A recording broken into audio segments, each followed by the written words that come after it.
Hola, ¿qué tal amigos de Lo que la gente pregunta? Vamos a volver a conversar en el día de hoy con Rafael Uzcategui, coordinador de investigación de Provea. ¿Por qué? Porque este miércoles Provea cumple 26 años de fundada como ONG que se ha dedicado a la defensa de los derechos humanos desde aquel entonces hasta el presente y que incluso esta actuación le ha valido en determinados momentos de su historia persecución por parte del Estado porque cuando pisa callos pues alguien se molesta. Gracias Rafael por acompañarnos en Lo que la gente pregunta. 26 años de Provea. ¿Cómo surge Provea y a qué se dedica Provea para quien no la conoce? Gracias por la invitación y saludos a la audiencia. Sí, bueno, Provea apareció en el año 1988, forma parte de la primera generación de organizaciones de derechos humanos en el país, junto con Confavik y junto con la Red de Apoyo por la Justicia y la Paz, y para defender los derechos económicos, sociales y culturales. Es decir, ya Provea entendía que habían organizaciones, iniciativas que estaban trabajando otros derechos, pero que hacía falta una que de manera específica trabajara los derechos laborales, derecho a la salud, derecho a la vivienda y derecho de los pueblos indígenas, entre algunos otros derechos, ¿no? Sin embargo, rápidamente tuvimos que asumir, por las circunstancias del caso, por el contexto en el que Provea aparece, un caso que se convirtió en emblemático de violación a los derechos humanos en ese momento, que fue la masacre del Amparo, que tristemente sucede un mes después que Provea comienza su andadura, ¿no? Fue el primer caso que fue llevado ante instancias internacionales, el primer caso de violación a derechos humanos en Venezuela, que incluso tuvo como consecuencia una sentencia de la Corte Interamericana de Derechos Humanos que contradecía la versión oficial de ese momento, que era el enfrentamiento. Decía, bueno, allí hubo un ajusticiamiento, hubo una actuación irregular del Estado venezolano y allí, digamos, una actuación discrecional del sistema de administración de justicia. Vamos a recordar un poco el amparo. Incluso me lo recuerdas a mí, porque no sé si confundo los casos. El amparo no es donde unos presuntos pescadores les dicen que son unos guerrilleros que tenían un enfrentamiento y los asesinan, pero uno o dos lograron escapar a la masacre, llegaron a su sitio de hábitat, denunciaron que habían sido objeto de una emboscada, incluso antes de que esto se supiera, pues las autoridades del momento dijeron, mire, agarramos unos guerrilleros y demás y tal, y en un enfrentamiento los matamos. ¿Ese fue el amparo? Sí, en octubre de 1988, 14 personas fueron asesinadas en la frontera colombo-venezolana y se fueron presentados ante la opinión pública como miembros de un comando guerrillero. Sin embargo, dos personas lograron sobrevivir digamos, desmintieron pues esta versión. Además hubo en ese momento una protesta muy significativa de la propia población del Amparo desmintiendo la versión oficial, lo que dio pues, una primera alarma acerca de que algo oscuro estaba sucediendo en ese momento, ¿no? Entonces, efectivamente, en ese momento existía el comando específico José Antonio Páez, que era un comando de lucha antisubversiva que necesitaba, con estos falsos positivos, que lamentablemente son muy conocidos hoy, tristemente conocidos en la situación de Colombia, que son personas inocentes, que son víctimas de una situación, para presentarlos de otra manera ante la opinión pública. Entonces, eso fue un caso emblemático.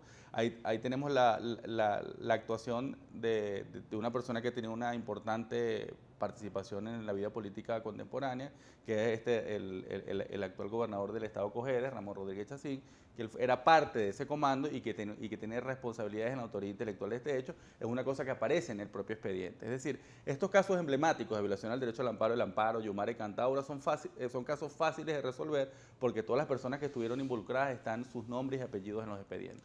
Mencionabas que surgieron en el año 88, estamos hablando del 14 de octubre del 88, un mes antes de la tragedia del Amparo e incluso unos 4 meses antes del denominado Caracazo. O sea, no es resultado de una violación flagrante por parte del Estado de Derecho Humano, entonces vamos a actuar como ocurrió con Confavik, que sí surge a raíz del Caracazo. ¿Por qué deciden organizarse y surgir como Provea previo a estos hechos? Sí, fíjate que fue importante el grupo promotor de la Provea originaria, ¿no? Que fue, digamos, son dos personas que vinieron de dictaduras del Cono Sur, digamos, que comenzaron a vivir en Venezuela y que debido a la experiencia traumática que ellos habían vivido, pues les pareció importante organizar a la gente para el trabajo en defensa de derechos humanos. Raúl Cubas, que venía de Argentina, y Dianora Contramaestre, que venía de Chile, se juntaron con Ligia Bolívar, que venía de las comunidades cristianas de base, para formar, digamos, una organización que trabajara el tema de los derechos humanos en el país. Entonces, bueno, un poco trayendo la experiencia de otros países, de organización comunitaria, de organización social, para la defensa de los derechos de la ciudadanía, pues comenzó su andadura Provea, ¿no? Por supuesto con una vocación de servicio, con un apego a los principios de derechos humanos, en un momento muy difícil, porque hay que decirlo que en ese momento el trabajo en defensa de los derechos humanos era desconocido, era impopular. Afortunadamente hoy tenemos que es una situación que incluso está de moda. Hay organizaciones internacionales de amplia trayectoria y muy reconocidas como Amnistía Internacional, Greenpeace, Social Watch, que pues tienen un trabajo en defensa de los derechos humanos y hoy es políticamente correcto que los gobiernos hablen sobre su respeto, sobre las diferentes garantías que ofrecen a la ciudadanía para este respeto. Evidentemente, con la Constitución del 99 se incorporaron en letra una serie de derechos humanos como que deben ser garantizados por el Estado, en letra porque no necesariamente en la práctica ocurre, pero la presión de las ONG llevó a que se fuera en ese camino. A lo largo de estos 5 lustros de Provea, ¿cómo analiza Rafael Uzcategui la evolución de los derechos humanos en Venezuela, sobre todo en la actuación del Estado venezolano? ¿Ha respetado los derechos humanos? ¿Se ha mantenido la situación estancada? ¿Ha involucionado? ¿Cómo lo calificaría? Fíjate que nosotros tuvimos una reunión reciente con un representante diplomático en el país que nos dijo una cosa muy cierta. La defensa de los derechos humanos significa un deber ser tan alto que ninguno de los gobiernos en el mundo, digamos, puede satisfacerlos a plenitud y que en ese intento de garantizar ese deber ser en que digamos, estamos todas las organizaciones y todas las iniciativas en este sentido, ¿no? Es cierto, bueno, citas la Constitución del 99 y fue el aporte de mucha gente durante la década de los 90, iniciativas como Provea y otras iniciativas que hicieron que esta fuera sea una Constitución tan garantista en materia de derechos humanos. Y ese adelanto, esos progresos en el marco normativo, en leyes digamos que son leyes muy progresistas en ese sentido para respetar en materia de derechos humanos, una de las cosas que nosotros reconocemos como los mayores avances de los últimos años, ¿no? También nosotros hemos reconocido en diferentes momentos la voluntad que tuvo el gobierno del hoy fallecido presidente Chávez en intentar poner en el centro de la discusión la disminución de la pobreza y desarrollar algunas políticas sociales en este sentido, ¿no? Lamentablemente nosotros hoy el balance que hacemos es que lo mejor que tuvo el presidente Chávez se ha dilapidado. El gobierno del presidente Maduro lamentablemente no ha podido tener la capacidad para continuar esos índices importantes de inserción social, y hoy tenemos que a la exclusión política, que fue una constante durante todos los gobiernos bolivarianos, hoy tenemos una importante aparición de un importante índice de exclusión social que aparecen incluso en los informes del Banco Central de Venezuela. Es decir, además de la situación de gravedad en derechos civiles y políticos, que lamentablemente fue una constante durante los años de gobierno del presidente Chávez, se han agravado durante el gobierno del presidente Maduro, hoy tenemos diferentes situaciones de presencia de una importante exclusión social y de aumento significativo de la situación de pobreza. Cuando se habla de los derechos humanos, la gente tiende a limitarlos al tema carcelario, al tema del derecho a la vida, pero se abstrae de otros aspectos que forman parte de los derechos humanos. En general, ¿ha habido evolución o involución de los derechos humanos en Venezuela a lo largo de 25 años? Han habido avances, progresos y estancamientos. ¿En qué ha habido avances? Han habido avances en poner, digamos, toda la situación de la necesidad de que la gente participe en la ejecución de políticas públicas. Han habido avances en la necesidad de hacer políticas sociales de inclusión a los sectores más desfavorecidos de la población. Han habido avances en un sistema normativo, un sistema de leyes que están en sintonía con los estándares internacionales en materia de prevención de los derechos humanos, y que ahora el reto es que esa letra no se quede como una letra muerta, sino también hacerla realidad. ¿En qué ha habido estancamiento? Ha habido estancamientos en diferentes políticas sociales que tuvieron resultados importantes entre el año 2004 y 2008. Por ejemplo, todos los avances en materia de progresos en la medicina de atención primaria con la misión Barrio Dentro, hoy lamentablemente se han estancado.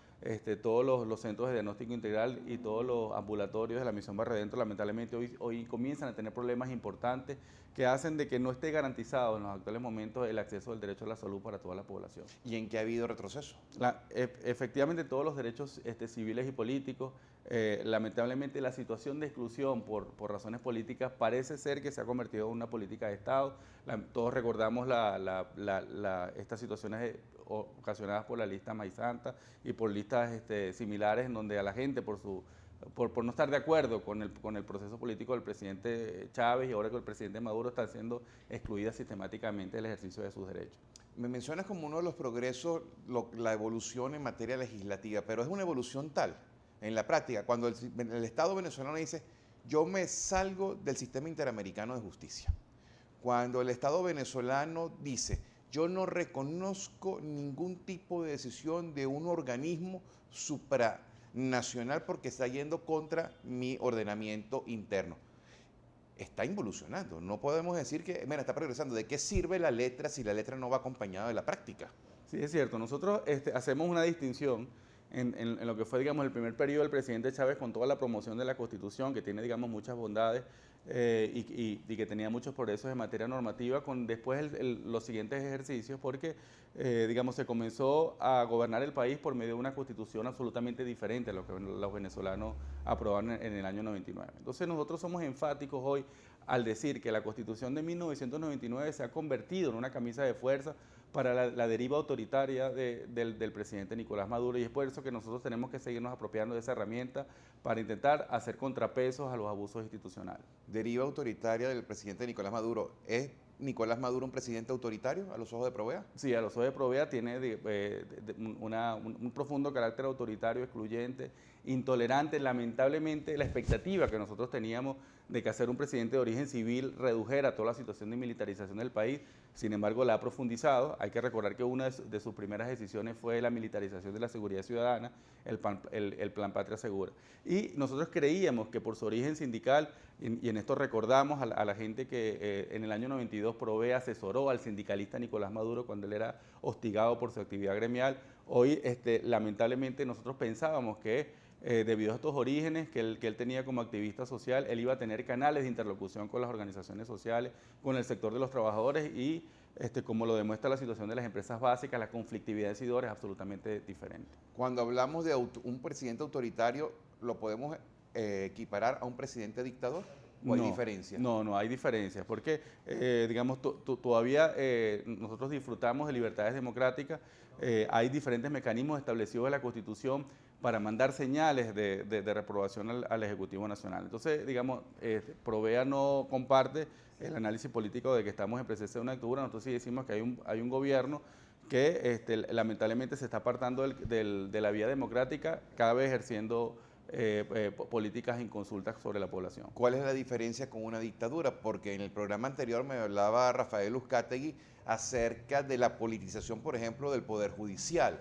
Y si hay una politización del Poder Judicial, la gente no tiene un organismo ante el cual acudir para que defiendan sus derechos, porque tiene un interés de proteger al gobierno. Entonces, ¿cuál es la diferencia? Sí. Porque no puedes, disculpa que interrumpa, no puede ser democracia el simple hecho de que tú votes. O sea, democracia es ejercer la democracia, ¿no? Sí, fíjate que en esto nosotros reconocemos y recordamos los orígenes de Provea, de dos personas que huían de dictaduras militares en sus países. En el caso de Raúl Cubas, él perdió a dos hermanos por pensar diferente, personas que fueron desaparecidas. Y es por eso que nosotros vemos diferencias sustanciales entre la deriva autoritaria del actual gobierno del presidente Maduro con las dictaduras latinoamericanas del pasado, ¿no? Entonces, efectivamente, nosotros, a pesar de que tenemos libertades debilitadas y tenemos un ejercicio de los diferentes derechos cada vez más acorralados, sin embargo, seguimos teniendo espacios para la denuncia, para la articulación, para los contrapesos institucionales y para intentar fortalecer esta debilidad institucional. Pero, por ejemplo, Rodrigo Demanti, cuando va a viajar sin una prohibición de salida del país, lo detienen, se lo llevan preso, después entonces resulta que le inventan un caso y entonces sale con medidas cautelares. Es un ciudadano común y corriente que a través de una ONG ejerce su rol y entonces pasa a estar en la mira del Estado y a ser perseguido del Estado sin haber cometido delito. Entonces, cuando tú no tienes un poder judicial que le diga, un momentico, eso está incorrecto, no solamente está incorrecto, la persona tiene que ser liberada y usted tiene que ser sancionado porque usted está abusando del poder. ¿Dónde está la raya que te diferencia, estoy o no estoy en dictadura? Claro, tú sabes que cuando tú tienes un diagnóstico político, ese diagnóstico tiene consecuencias, y si nosotros, digamos, aceptáramos que estuviéramos en una dictadura, tendríamos que, digamos, asumir el ilegalismo y la clandestinidad como estrategia, porque esas son las maneras de combatir una dictadura. Afortunadamente no hemos llegado a esos niveles y a pesar de que tenemos obstáculos al trabajo de los defensores de derechos humanos, todavía podemos funcionar, podemos trabajar, intentamos tener canales de interlocución con el Estado y bueno, pues, seguimos denunciando y seguimos acudiendo a todos los canales para acompañamiento de las víctimas. Me quedan menos de 5 minutos, por favor, respuestas corticas para poder avanzar. En el programa anterior también decía Rafael que el presidente Maduro podría ser objeto de investigación por la forma en que manejó el caso Montoya. Objeto de investigación, ¿por qué? ¿Cuál sería la responsabilidad penal del presidente Maduro? Digamos, en algunas de sus declaraciones, él ha adelantado hipótesis acerca de los presuntos responsables en las diferentes situaciones de personalidades asesinadas en los últimos meses, ¿no? Esto, por supuesto, ha enturbiado las investigaciones, esto entorpece el debido proceso y las garantías para que se desarrollen las investigaciones de manera clara, transparente. Entonces, el propio Código Penal establece sanciones para los funcionarios públicos que entorpezcan el ejercicio de esta investigación y es por eso que él podía tener responsabilidad en esto. ¿Y la responsabilidad sería del presidente de Maduro o sería, por ejemplo, de la fiscal general de la República que le suministra las evidencias? Porque el presidente dice, ya yo tengo aquí en mis manos lo que ocurrió estando en fase de investigación. O sea, es un ente investigador el presidente de la República para tenerlo en las manos. ¿Cómo es posible que la fiscalía le suministre las evidencias al presidente de la República? Sí, bueno, él lamentablemente vemos que no tiene una actuación institucional y que permanentemente está azuzando toda la confrontación entre los venezolanos, ¿no? Me imagino que debido a la importancia de estos casos, la Fiscalía tiene que estar en coordinación con las principales autoridades. Sin embargo, adelantar responsabilidades, digamos, no es una actuación institucional y que está debilitando el sistema de administración de justicia en el país. El Poder Judicial estableció que para poder manifestar en Venezuela hay que pedir permiso. ¿Eso es constitucional a los ojos de Provea? No, eso es una violación al derecho constitucional a la protesta y es paradójico que aquí se estén ilegalizando o se estén poniendo al margen de la ley mecanismos históricos de lucha del movimiento popular venezolano. ¿Existe el ajusticiamiento en Venezuela? Sí existe, lamentablemente. ¿Hay ley marcial? Lamentablemente todos los casos ponen al 6CPC como el principal órgano violador al derecho a la vida y la integridad en Venezuela. Casi la mitad, 99 casos en el año 2013 de los 202 casos que registró Provea de violación al derecho a la vida, ponen al 6CPC como responsable. ¿Cómo se entiende lo que ocurrió en el centro de Caracas con el colectivo donde murió el señor José Odreman? Según el 6CPC, primero un enfrentamiento, según la gente afecta a las víctimas un ajusticiamiento, 35 balas habría recibido el señor Odreman, o sea, no pareció una actuación regular. No, hubo un uso desproporcional de la fuerza pública y nosotros somos enfáticos en ponernos del lado de los familiares acerca de que todas las denuncias que se están realizando sobre presuntos ajusticiamientos tienen que ser investigadas y los familiares tienen que tener una respuesta acerca de los señalamientos que ellos están realizando en este momento. Voy a tener un ejemplo, el caso del diputado Serra. Es asesinado en unas circunstancias abominables, pero se crea una tesis por parte del Ejecutivo. Lo mató fulano, orden de Mengano, Perencejo. Si esa es la tesis, se puede llegar a una investigación que arroje un resultado distinto. Y las personas que son objeto de señalamientos en esa tesis, ¿quién le defiende su derecho? Mira, a la inocencia y al honor y a la seguridad.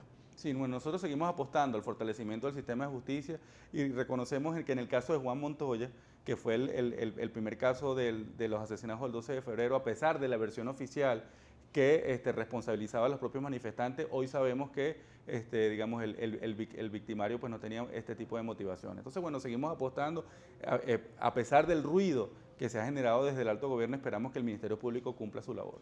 Las ONG han sido perseguidas en los últimos años, han sido acusadas de ser órganos del imperio, han sido acusadas de recibir financiamiento internacional. ¿Cuál es la situación actual de las ONG en Venezuela? Sí, en 26 años, todas las opiniones de Provea que demuestran las contradicciones del gobierno en materia de derechos humanos siempre ha sido, digamos, muy poco bien recibidas, ¿no? Entonces, en este sentido, nosotros seguimos teniendo obstáculos al ejercicio de nuestra labor. Hemos tenido algunos episodios lamentables de señalamiento por parte de voceros del alto gobierno, pero hoy seguimos funcionando, hoy hemos sido reconocidos como interlocutores y vamos a seguir acompañando a las víctimas en este trabajo. Me queda apenas un minuto. ¿Qué consejo le da a una persona que es víctima de violación de sus derechos humanos? ¿Cómo se defienden los derechos humanos?